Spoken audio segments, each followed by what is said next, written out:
taxes, you can defer up to 100% of your payroll taxes until late 2021 or early 2022, which is a significant amount of time that you can defer the employer portion and all of your payroll taxes. And that actually counts the employee portion too. And so that can, employee or payroll taxes typically are somewhere between 15 and 18% of your wages. So if you can defer that, if you're in a cash crunch. Now, if you don't need the cash crunch, I would maybe really consider whether you want to defer those or not, because essentially that's just building up debt to the federal government. But that is a way to help you in a cash crunch. And then they have another refundable payroll tax credit of 50% of the payroll taxes on up to $10,000 of wages per employee. So that's a lot of random numbers kind of thrown out. What the math works out to is you get up to $155 per employee as a payroll tax credit, which isn't a huge amount, but it's better than nothing. So, and with that, to qualify for that refundable payroll tax credit, number one, you must show that you've had at least a 50% reduction in sales compared to the prior year in the same period. And then if you take out the payroll forgiveness loan, the PPP loan, you're not eligible for this refundable payroll tax credit. So that's a decision to weigh when you're looking at those two options as well. You can also, and I hesitated to even mention this almost, but you can withdraw up to $100,000 penalty-free from your retirement. This is one you want to be very careful with, especially if you go and read Unshakable, because you don't want to steal from your financial future. And that $100,000 is penalty-free, but it's not tax-free. So if you're in a 25% federal and let's say a 6% state bracket, you're still going to pay 31% on that money when you pull it out. You're just not going to pay 41% on that money. And so I would encourage using this as a very last ditch option if you really, really can't meet ends meet. But that's just something that is an element of the bill. And then they have a $10,000 emergency advance. And that at first when they rolled it out it was part of the disaster loan application. And it's based on a function of your gross profit, a percentage of your gross profit. And they were going to get money fast to business owners. And then if it ends up that you qualified for the loan, it was going to get wrapped up into the loan.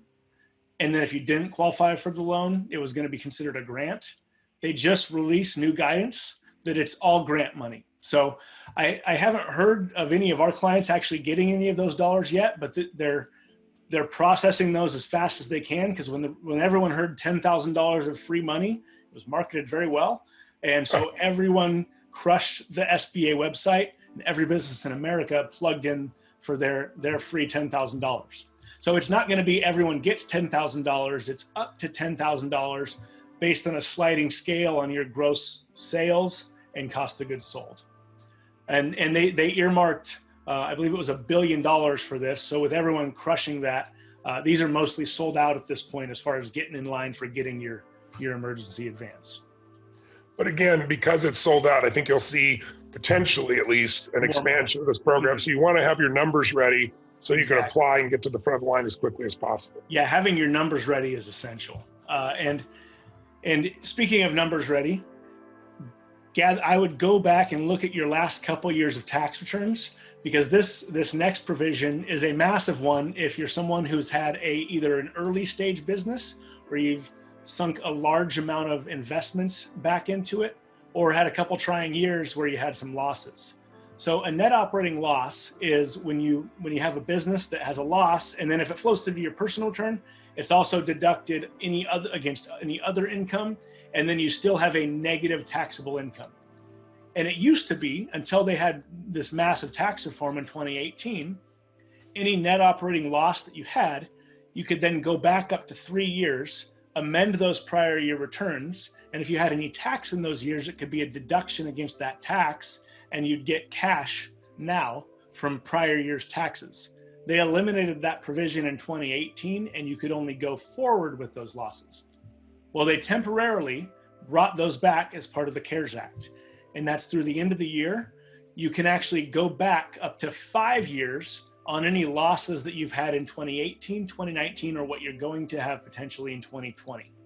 And so you have to amend your tax returns to do this, but you can go back up to 5 years. And so if you had a loss in 2018 or 2019, so if it's 2018, you hopefully should have already filed your return. You can take that tax return and then amend it and apply it back to up to 5 years. And then in 2019, if you haven't filed yet, get filed ASAP so you can show that net operating loss and then carry it back and amend your returns to get cash right now.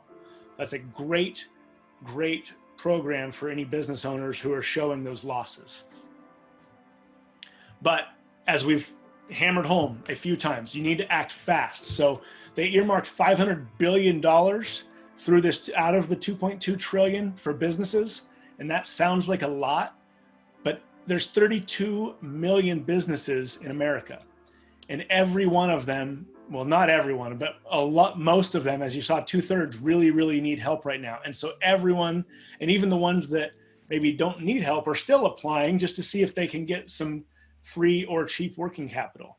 So you want to make sure that you've got your accounting records lined up and you have all required documents, which is your tax returns, your financials, so your monthly sales reports that are going to want to see from the previous 12 periods, and then your monthly payroll reports by employee as well. And then you've got to calculate your full-time equivalents. And so it's essential that you get your accounting records and everything lined up.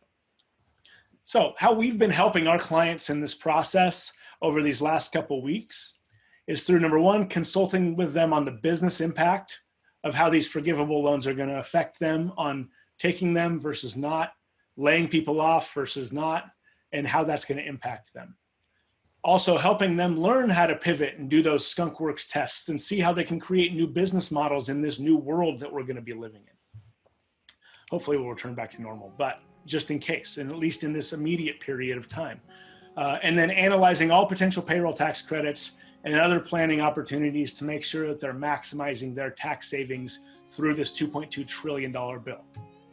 And then lastly, you've got to manage your cash flow once this abundance of funds hits, because a lot of businesses are making ends meet weekly, weeks at a time. They're not used to having 3, 4, 6 months of cash in the bank and expenses.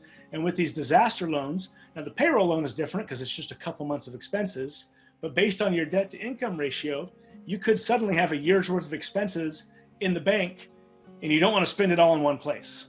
And so you want to make sure that you have the systems in place to manage your cash flow so that you don't end up taking a loan to save your business. And then at the end of the 3 months or the next 4 or 5 months, you end up